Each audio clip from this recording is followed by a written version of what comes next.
Do not give all your tithe to the church. Here's what I mean by that. Don't give all your tithe to the church. I want you to hear this. If that's what you decide to do, again, I cannot tell you what to do. Make up in your heart what you want to do. So if you want to give all the tithe, again, this is not anti-tithing to the church. I want y'all to get that. This is smart tithing, if I can say it that way. This is removing the guilt, removing the forcedness, removing the heavy shepherding that's over people for tithing. Now, again, I'm doing this, and this channel was created for people, regular people like you and I. We're not talking about millionaire stuff. We're just talking about regular people who are trying to figure out and trying to work things out. And so part of the thing is living on percentages. I told you one of the preachers I saw talks about living on percentage. So again, I'm not saying don't tithe. What I am saying, if we are going to force people to tithe using Malachi, we're going to use Deuteronomy 14 to teach you how to tithe. Now, if y'all understand my last video, I talked about what happens every third year, what should happen, or what in Deuteronomy 14 when it talks about verse 28, when it talks about every third year that the entire tithe goes to the church or goes to year's harvest to be stored in the town. I believe Malachi picks that up, all right? But what we're going to talk about today is what do I do with that first 10% that for those first 2 years? Like what happens to the 10% that we are to enjoy ourselves as tithers, as people who are given a tithe of our finances to the church? What do we do with that? Now, this spending plan that I created, the rule of 10, 10, 20, and we'll talk about that in another video as well.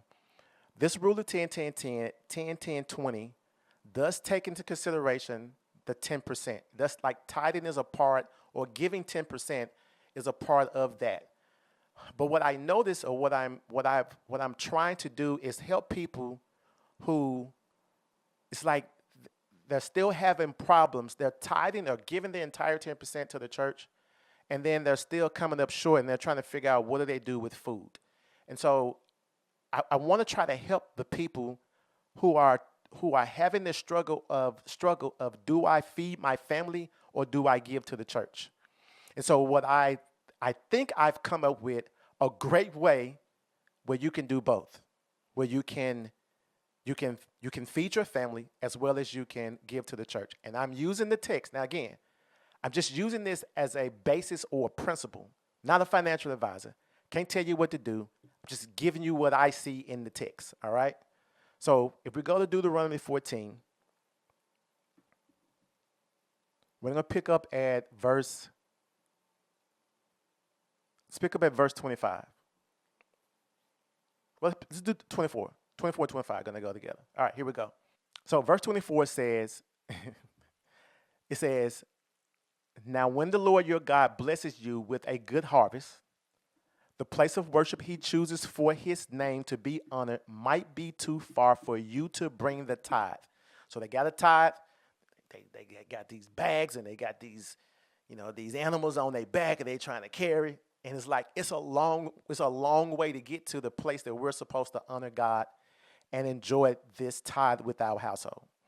He said, if so, you may sell the tithe portion of your crops and your herds, put the money in a pouch, and go to the place the Lord your God has chosen you. So a lot of times people have the argument about, they didn't have money back then.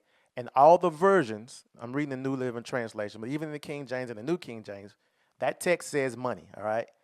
And go to the place your God has chosen. When you arrive, check this out. When you arrive, you may use the money to buy any kind of food you want: cattle, sheep, goat, wine, or other alcoholic drink. Now, here's what I've been coaching people to do. All right. Because I know that a portion, I think the number is the percentage of groceries that typically go, that households are, the percentage of finances that typically go to groceries for a household, it's somewhere between 8 to 12% of what we make goes towards groceries. All right, just hear me out. Here's a plan that I think is a great plan to put in place, especially if you're the person who is like, I'm struggling, like I want to honor God, but my family need food, and the preacher told me to give and just trust God rather than feed your family, and then the preacher saying, and we trust God. So what do I do? Like there's this turmoil that's in my heart, and I don't want God to be mad, and whatever that is. So because contextually it doesn't say what portion. If you read before that, it tells you not to neglect the Levites. So I'm not saying neglect the church, but because it is giving us the option as a tither to enjoy the tithe. Here's my suggestion. Here's a suggestion. All right. Here's what I'm saying. When you tithe, so let's say you make $1,000 a week, and then your tithe is $100. To help us out, we're going to take 90% of that tithe, and we are going to in today's time, where can we go to get food and goats and wine and drinks or whatever the case may be? Where do we go? We typically go to the grocery store. We don't have cattle in the back and chickens and roosters and lions and tigers and bears on my. We don't have none of that. All right. So we go to the grocery store. So my thought process was, okay, how do I help families understand, or how do we help families where they are still honoring God and yet they're taking care of their family as well, and there's no strain on the person who is giving. There's no strain on the single mom or the grandmother or whoever that's they're living paycheck to paycheck. How do we do that? Let's teach them this way. Let's teach them according to Deuteronomy 14. Now, my recommendation is you take that $100. 90% of that $100 is going to go to groceries. You're going to take it and you're going to actually go to the grocery store. And then you're going to take that 10% of the tithe and you're going to give it to the church. So let's do it this way so it sounds easier and it's not complicated. All right, here we go. It's still going to add up to 10%. But just like they told him to go to the place and take the money and buy the food, I am saying the same thing. So you're going to take the $1,000, all right? You're going to take 9% of that $1,000 that you make every week, and you're going to go to the grocery store, and you're going to buy groceries for you and your family. When you do this, you have to make sure that this is a meal that you understand, I could not have this without God. So therefore, when we sit down to eat a meal at the table with our family, we are giving honor and glory to God because of what we're able to do. Then you're going to take 1% of that money that you make every week, that 1,000, and you're going to give that 1% to the church. Now, so because in context, they were doing it every 3 years. Here's me. We're going to do it quarterly. So that means the first and second month of each quarter, we're going to do the 90-10 split. Or you're going to do 9% to get groceries, 1% to give to the church. And then every third month, you're going to give the entire tithe to the church. Or you're going to give the entire tithe away.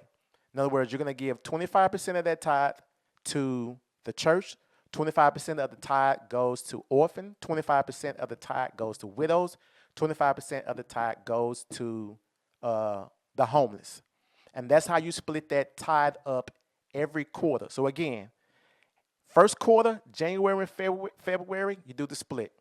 March, you give it all, but that split is between the Levites, the homeless, the orphans, and the widows, all right? The second quarter, April and May, you're going to split it up between you and the church. In June, you're going to give it a split between the church, the church, the orphans, the widows, and the homeless. The third quarter, July and August, you're going to split a portion with you and the church. You're going to take 90% of your tithe, you're going to give it, and you're going to go to the grocery store and feed your family. You're going to take 10% of the tithe, and then you're going to give it to the church. And that's July and August of the third quarter. September, You're going to give it all away. 25% goes to the church. 25% of the tithe goes to orphans. 25% goes to widows. 25% goes to homeless. And then in the fourth quarter, we're doing the same thing. October, November, you're going to do the split. 90% of your tithe goes to buying groceries. 10% of your tithe goes to the church. That's in October, November. And then in December, you give it all away. 25% of the tithe goes to the church, 25% goes to the widows, 25% goes to the homeless, and 25% goes to the orphans. I just believe if you take that as a principle moving forward, not only will you be able to bless those who will be blessed by the church, but you also won't neglect your family in the process as well. That's just me. So let me recap, just in case everybody got mixed up. You get $1,000, you make $1,000 a year, $1,000 a week. In months January, February, April, May, July, August, October, November. 9% of your 9% of your 9% of your money goes to buying grocery. 1% goes to the church. In the month of March, June, September, and December, the entire 10% goes to the church. But that 10% is going to be split 4 ways: church, widows, orphans, homeless. That's just what I see, y'all. This is just a spending plan. I think that will be able to help some households as well as still honor God and, in your giving. Now, again, at the end of the day, I can't tell you how much to give. I can't tell you what to give. Corinthians tells us to make up our own mind to decide what we're going to do. I will say this, what Paul does teach is give according to how God has blessed you. So I hope this helps. If it does, please hit the bell notification. Please subscribe. Share this video with somebody, and I'll see you in the next video. Peace. Salute.